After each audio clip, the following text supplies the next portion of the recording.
नमस्कार। राजनीति में विचित्र बयान देना न्यू नॉर्मल है। हम सब जानते हैं कि आजकल के राजनेता कुछ भी कहीं भी खड़ा होकर बोल देते हैं, भले ही तथ्यात्मक रूप से उनको जानकारी हो या ना हो।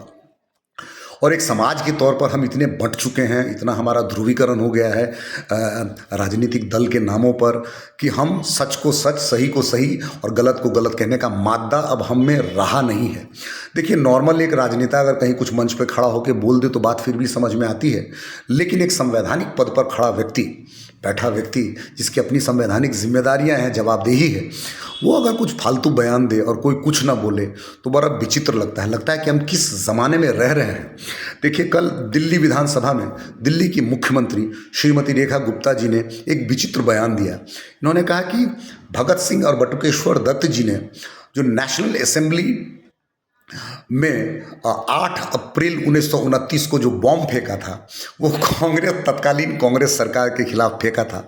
ये तथ्यात्मक रूप से भी गलत है और इसमें मतलब ये मजाक वाली बात है, ऐसा कुछ हुआ ही नहीं था। 1920 के बाद भारत में चुनाव ब्रिटिश करवा रहे थे, लेकिन उसमें आधे से अधिक सीटें उनके लिए रिजर्व होती थी, यूरोपियंस के लिए, और सिर्फ नाम के लिए वो सिर्फ इलेक्शन था, जिसका विरोध भारत के सभी लोग कर रहे थे। भगत सिंह युवा क्रांतिकारी भी कर रहे थे और जो संगठनात्मक रूप से कांग्रेस पार्टी थी वो भी कर रही थी। तो कोई नेशनल असेंबली में कोई कांग्रेस या कोई ऐसा राजनीतिक प्रतिनिधित्व तो नहीं था। लेकिन समझिए कि आखिर भगत सिंह जी ने क्यों बॉम्ब फेंका था।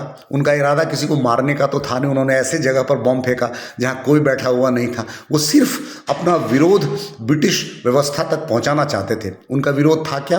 वो 2 कानून का विरोध कर रहे थे जो ब्रिटिश सिस्टम भारत पे थोपना चाहती थी। एक था ट्रेड डिस्प्यूट एक्ट, जिसमें मजदूरों के सभी अधिकार छीन लिए जाने थे, उनको कभी भी नौकरी से निकाल दिए जाए, वो अगर मर जाए तो मर जाए, उनको पैसा न मिले।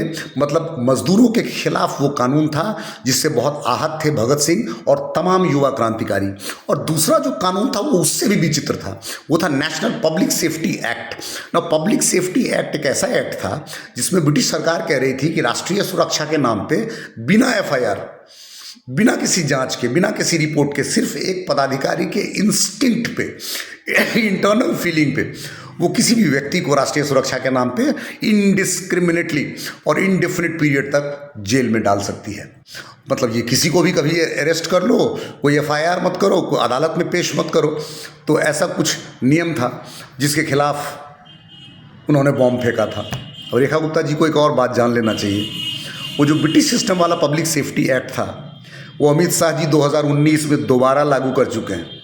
जी, सरकार किसी को भी राष्ट्रीय सुरक्षा के नाम पर बिना FIR गिरफ्तार कर सकती है। बहुत बहुत धन्यवाद।